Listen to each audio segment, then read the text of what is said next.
Hello, everybody, and welcome into Commodity Culture, where our goal is to make you a better investor in the commodities sector. My name is Jesse Day, and today we're bringing you part 2 of the Ultimate Gold Roundtable featuring Andy Schectman, CEO of Miles Franklin Precious Metals, Alasdair Macleod, Head of Research for Gold Money, and Steve Hanke, Professor of Applied Economics at Johns Hopkins. And this time around, we are answering questions from you. I asked for viewer submissions, and boy, did you guys not disappoint. Some spicy ones in there, some very intelligent ones as well. I can't wait to hear how our panel responds, so let's dive into it.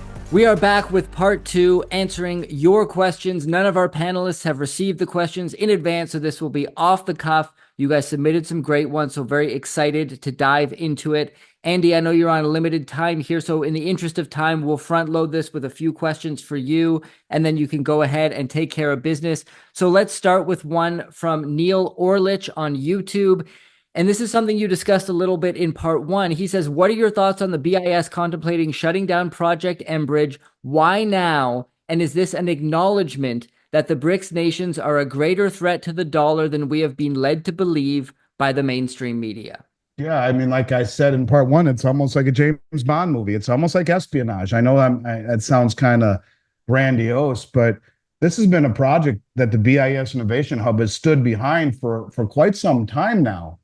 And to make these statements the way that they are right now, I find to be perplexing to say the least.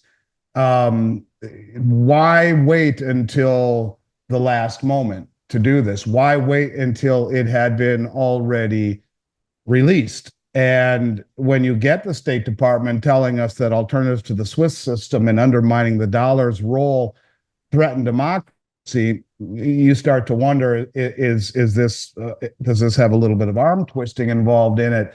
And I think it's disingenuous to say that Putin would be the only one to benefit from the multipolarity, when it would really benefit all of these developing nations that want to use mBridge to trade a basket of local currencies, which would only strengthen their own economies. I think that it's very interesting that you had a meeting last week in Washington where the BIS was there with the IMF and the World Bank and all the Western policymakers. I think they got a little concerned about what was happening. And you get Augustus Carstens, who kind of looks like the kid from Willy Wonka, Augustus, and he says, and it's really gross. I mean, I'm sorry, I find it to be distasteful because they've spent all this time together. And then at the 12th hour, he comes out and says, we cannot directly support any project for the BRICS because we cannot operate with countries that are subject to sanctions. I want to be very clear about that.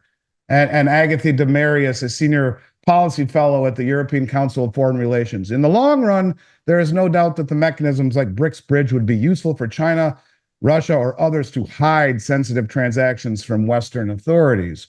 The underlying technology is a tool to circumvent sanctions and potentially undermine the dollar's dominance in the global financial system. The hubris I find to be distasteful.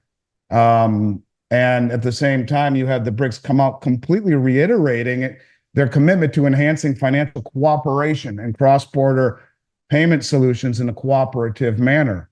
I think as Steve had mentioned, you had an overt, almost in a marketing sense, drive to show that Modi and Xi Jinping are addressing their border issues. You had Saudi Arabia and Iran announce joint naval exercises. They're showing that cooperation is something that they're interested in. So, there's something called BRICS Clear that James Rickards talks a lot about. I would suggest people read that article where he basically says that this will be a ledger for these BRICS nations to trade back and forth with one another, free from the Western intermediation or the SWIFT system, and to settle monthly or quarterly on a net basis, not on a gross, where if Russia trades, oil with India for technology, those two things will offset, and then once a month or once a quarter, they will settle through the commercial banks that are participating and take the excess, the proceeds, whether it be due to a trade imbalance or whether it be I just have too much in the way of ruble, I don't want any, and buy gold with it. He basically is saying it is a de facto gold standard just without the pegging. What it is to me is they have, I think, really this will reinforce and crystallize their motivation to break free from the West, and it won't happen overnight. But this is just a very underhanded way of doing things where he says, I want to be very clear. Well, where were you a year ago? Where were you 2 years ago? And you bring it up now, it's transparent, it's gross, and there's probably a lot more to it that we don't understand, but I don't think it bodes well for the trustworthiness, which is something that is already lacking in this system, a lack of trust. As Putin said a few months ago, the Bretton Woods system is dead, and it is based upon the trust, let alone the faith and credit of a country that's insolvent and bankrupt and lacking in the faith category and certainly in the trust category. This is what is crystallizing and leading to this union, this growing chorus of countries that are finding safety in numbers, and it's this type of behavior that will accentuate that. Hey guys, just a quick break to hear from today's sponsor, ARC Silver Gold Osmium. They offer personalized service and competitive prices with no minimum purchase for silver, gold, platinum, or osmium. Here's just some of the comments left on this YouTube channel about ARC SGO and owner Ian Everard. Have bought from ARC, good source and price. I cannot say enough good about Ian and his company. He is the most honest individual I could find in order to buy precious metals. If you are looking to buy precious metals, I recommend Ian at ARC Silver. He is a straight shooter. So go to arcsgo.com and contact Ian Everard today at 307-264-9441 or by email at ian@arcsgo.com, and make sure to tell him that Commodity Culture sent you. All right, another question for you here, Andy, from Steve Ross on X. He asks, with so many needles pointed at so many bubbles, what, in your opinion, is the most ominous? It's the debt market for sure, in my opinion. It's the fact, the realization that we're trapped, that if we raise rates high enough to actually deal with inflation, we blow up the economy. And you have all of the asset classes that are inversely correlated to a spike in interest rates. You move them up to 5%, the banks start to break, the repo market, all of these credit, all of the credit that is involved, whether it be, let's just simply say the treasury market. I won't go down that road, but to simply say it's the treasury market, it's the bond market, it's a bubble that we have to create upwards ends of 10 or 11 trillion dollars in debt every year just to pay our obligations that are coming due and the ones that are out into the future. And it's a country that we have chosen, I believe, inflation over the difficult decisions, instead of cutting, instead of imposing austerity, instead of letting the system cleanse its excesses, if you will. We're continuing to paper it over through money creation, and you get to a point where the appetite around the globe for our treasuries is waning. So who buys it? We're supposed to believe right now it's the UK and Ireland and the Cayman Islands. I don't really buy that. Guys like Jim Willey say, and again, this is completely speculative, but that the Fed is handing them money under the table to buy our bonds. It's a form of monetization. We're very close to yield curve control. We're getting to the point right now where they lower the front end and the back end goes up. How far away are we from yield curve control? I think the bond market, when you talk about medium or long-term duration, it's uninvestable. I don't know anyone who would be foolish enough to hold treasuries of any duration in a country that is mismanaging its fiscal and monetary policies the way that we are. And I think they're just going to stick it to the bondholders. So if it were me, what is the one bubble? It's in the debt market. It's in the bond market. I would go nowhere near it of any duration personally. And again, echoing what you folks have said, this isn't investment advice, but to me, that is where the bubble is. It's certainly not in gold. It's certainly not in silver. It's in the bond market. Well, last question for you, Andy, and then we will let you go here and direct the remaining viewer questions to Alasdair and Steve. And this is a question from Nautica445 on YouTube. They ask, how does someone sell their physical metals at or near spot price or dealer's selling price? Now, I don't think you can sell your metals to a dealer at spot price. You could potentially maybe sell to someone else in a private transaction. But I think what they might be really asking is, how do they get the best value when they're going to sell their gold Yeah, or I mean, silver and bullion? really What are that's your not thoughts super there? true. I'll give you an example. We'll use Silver Eagles.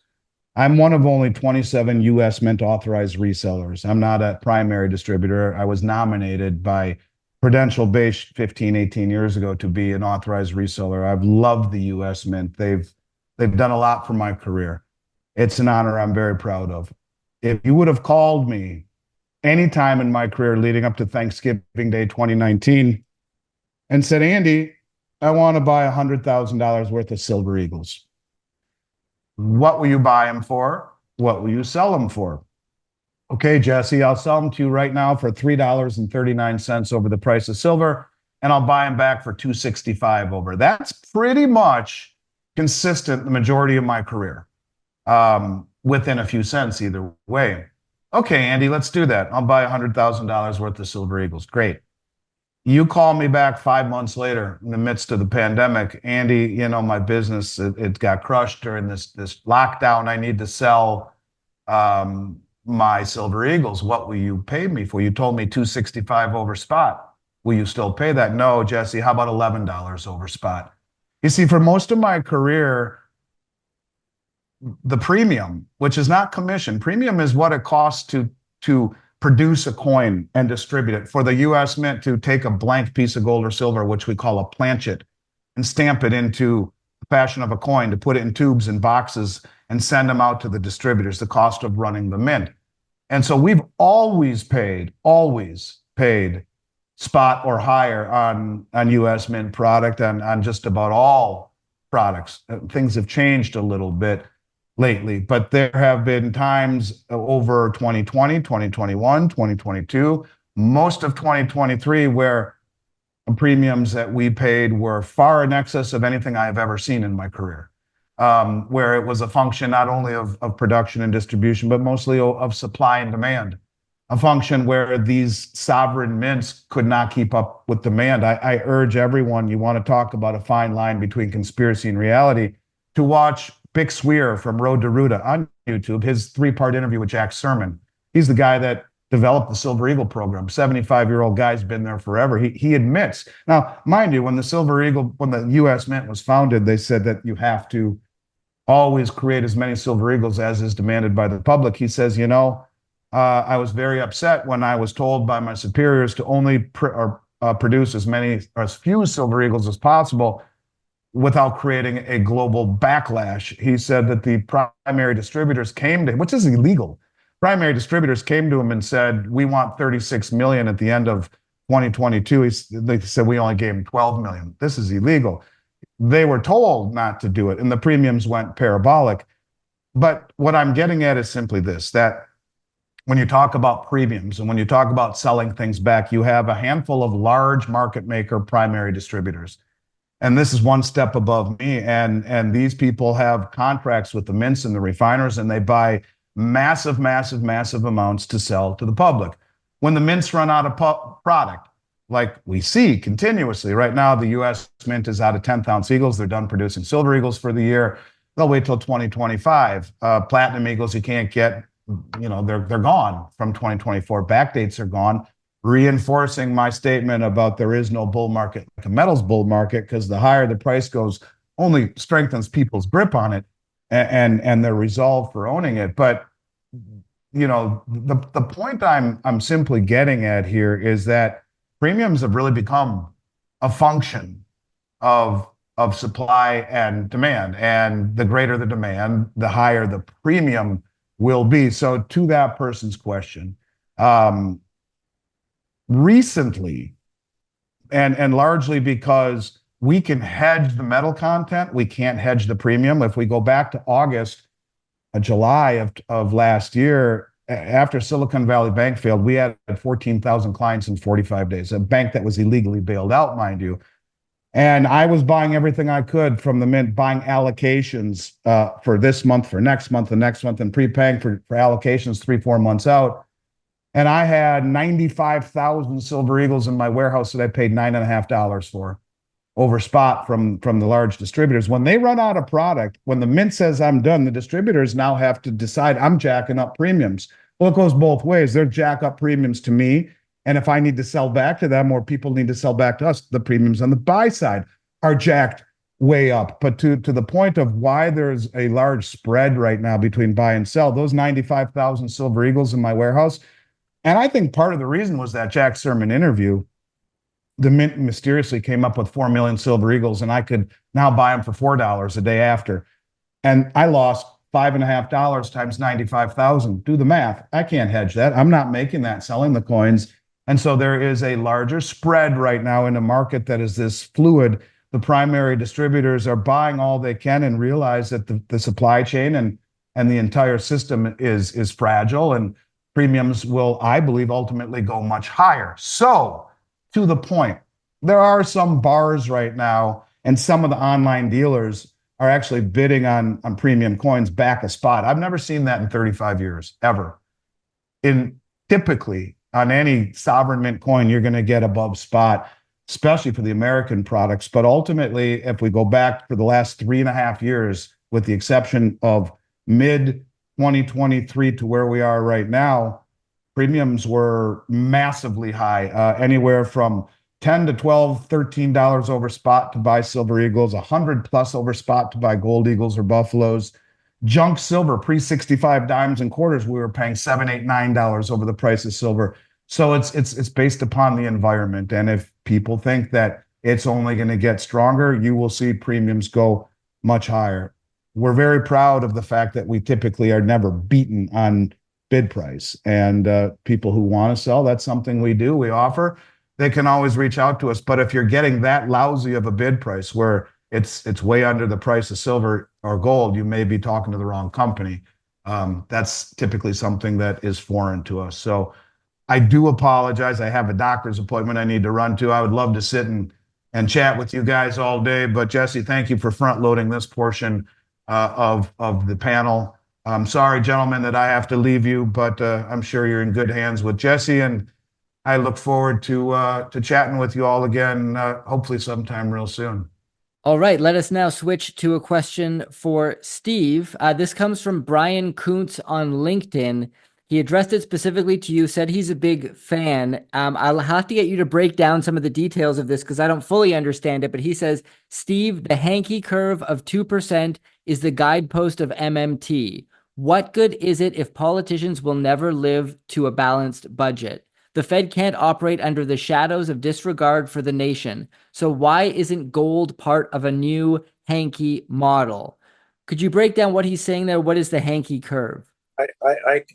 I can read the hieroglyphics. He's the 2%. He's referring to the inflation target that the Fed has, and many other central banks after 1990, when New Zealand formally adopted an inflation target of 2%. Many others came around to this idea that we should have an inflation target. So we have 2%. Now, if you use the quantity theory of money, which has been around since the 16th century, and monetarists like myself embrace the quantity theory of money, you can figure out what the rate of growth in the money supply should be if you want to hit your inflation target. And in the US, it's roughly about 6%. Now, why is inflation coming down in the United States? 2.4%, and it will go lower. Maybe it'll go lower than the 2% next year, is because the growth of the money supply is really slowed down after accelerating things and giving us inflation with an explosion of the money supply. Remember that the money supply actually hit an all-time peak rate of growth in February of 2021 of 17% per year. It's never grown that fast since 1913, since the Fed was put in. So normally what happens if you goose the money supply, inflation gets goosed. The standard measures like the CPI, they go up. It did go up. And then the Fed threw everything in reverse. And since July of 2022, the money supply is actually contracted. It's actually lower now, the stock of money, than it was back then. And the current rate of growth, back to the 6% rule to hit the 2% target, where the money supply is growing at about 2%, measured by M2, if you use that metric to measure. So what we should do is I'm going to start advocating this, is that the governors of the central bank, if you have an inflation target and you don't hit it over some specified period of time, you're toast. You get a pink slip. There's no incentive to hit the inflation target, even if they knew how to do it, which of course they don't, because the chairman of the Fed, Chairman Powell, has poo-pooed the quantity theory of money. They don't even watch the money supply.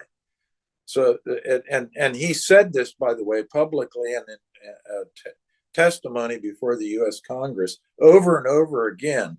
His statement goes something like this: We have watched the money supply, we've studied the money supply, and there's no reliable connection between changes in the money supply and changes in economic activity or changes in inflation. It's utter nonsense. I mean, it's just a complete lie. But that's the Fed's position. So that's where the question is coming around. You have to put teeth in the 2% number, and the teeth would be that the governor of the central bank is toast if the 2% inflation target, or whatever the inflation target happens to be, it's 3% in China, for example. China's not hitting its inflation target. Its inflation is less than 0.5% per year now, and that's because the quantity of money is growing at about 6% per year. That's about half of Hanke's golden growth rate, consistent with hitting the 3% target. That's about 11.4%. So if you have excessively slow money growth below these, what I call Hanke's golden growth rates, that are consistent with the inflation target, you go below the inflation target. The inflation will be below the target. And if the money supply is growing much more significantly than the golden growth rate, you'll have inflation above the target. And you look all around the world, and that's what happens. This nonsense, by the way, that somehow inflation is a global phenomenon is ridiculous. It's a local phenomenon, depending on what the local central bank happens to be doing with its money supply. Now, if they all do the same, of course, it'll give the appearance of being global. The inflation we got, for example, in the United States, they had it in Europe, and they had it in the UK. Because why? The UK, the Bank of England, was basically copying the Fed, and the ECB was also copying the Fed. So they had the same monetary policies, and they had a spurt in money supply growth and a spurt in inflation. If you look at Switzerland, they didn't do that. They didn't have any inflation. Even places like Indonesia, they were more or less following the golden growth path, and they were hitting their inflation target. They never had much of an increase in inflation. So I think that's the nub of maybe a little bit more elaborate answer than the questioner had in mind, but he got me cranked up with his question. It was a good one. Great. Well, Alasdair, turning to you now. This one is a bit of a doomsday scenario type of question. Yvonne Mulligan on YouTube asks, how would one buy property or assets with gold or silver if governments introduce a CBDC? And there's a second half to this where She says, is it possible for governments to set a maximum price when selling gold in the future, i.e. abolish the free market gold price? Well, when it comes to deploying gold, I think basically she is right, because if, let us say, fiat currencies collapse in their purchasing power, then you don't sell your gold for currency so much, but what you would do is you would use gold to purchase assets. You'd probably use silver to purchase day-to-day, sort of, if you like, the things we need to live on, like food and all the rest of it. It is interesting. I mean, I often quote something from a book by an Austrian author of renown called Stefan Zweig, who recounted that in the German inflation in 1922-23, you could have bought a property, a six-bedroomed house, swanky part of Berlin, for $100. Now, I don't know how many zillions of paper marks that was. I mean, I'm sure it was huge barrow loads of paper currency.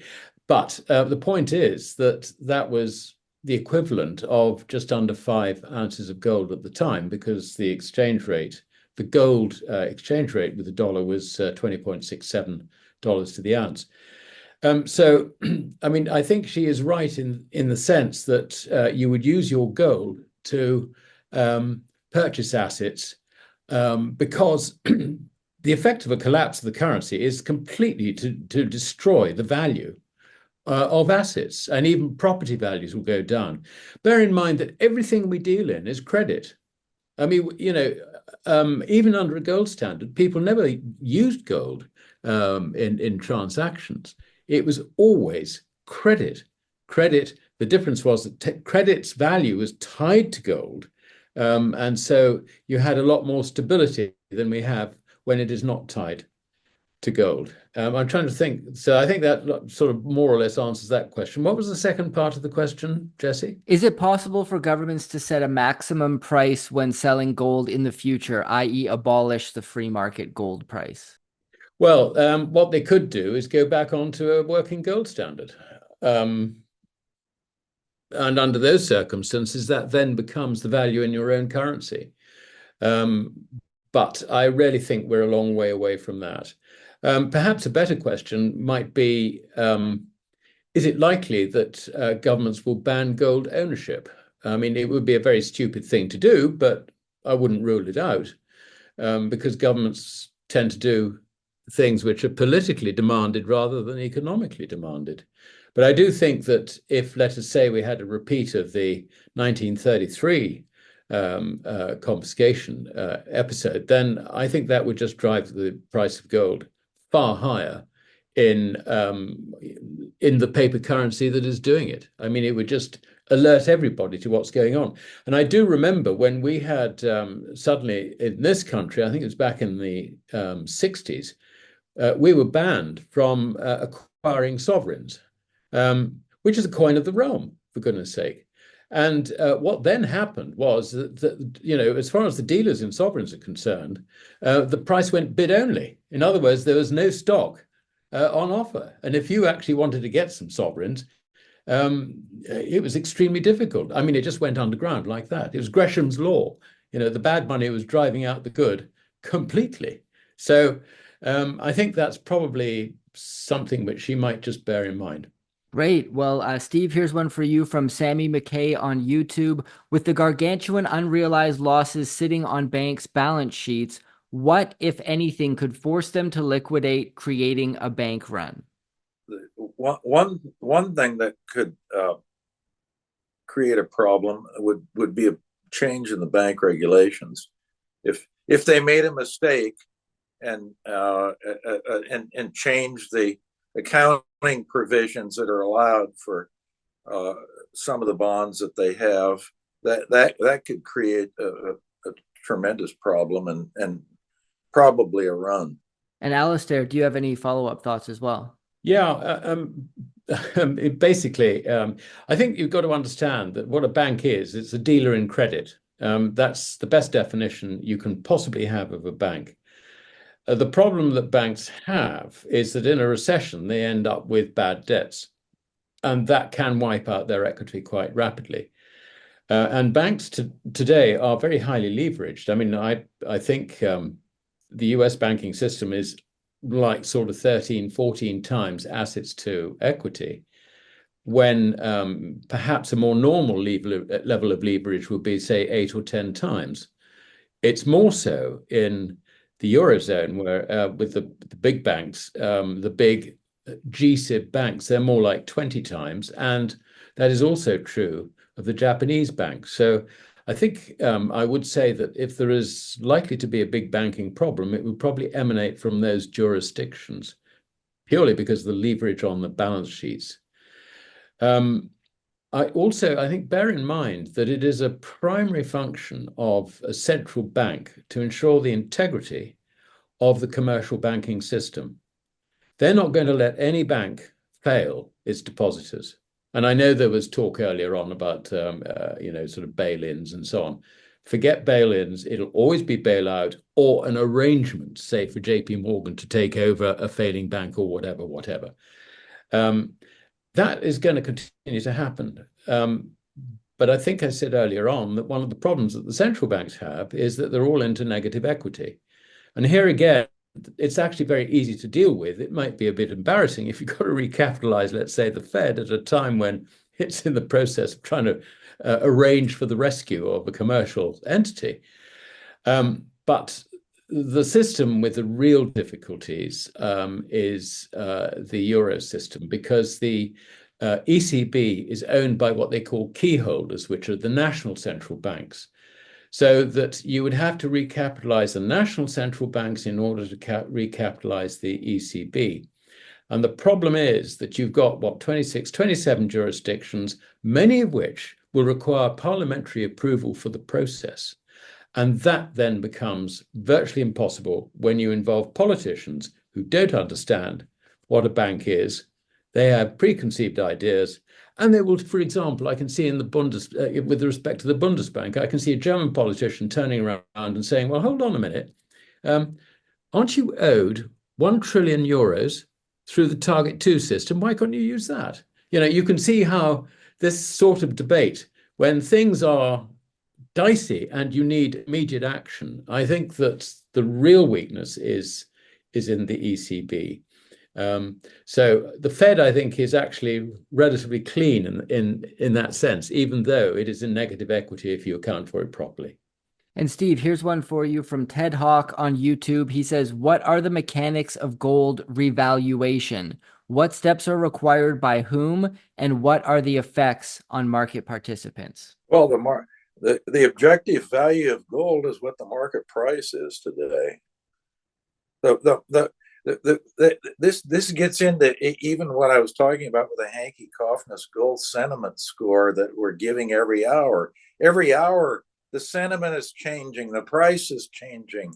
So there's a revaluation. The market is doing this. There's not a political actor that's determining the price of this commodity. Not now, and we're not on the gold standard, so it's just a free market. I say free. There's just a free. Maybe it has a few wrinkles in it. Maybe it isn't perfect, but it's a market. The price goes up and down minute by minute, second by second.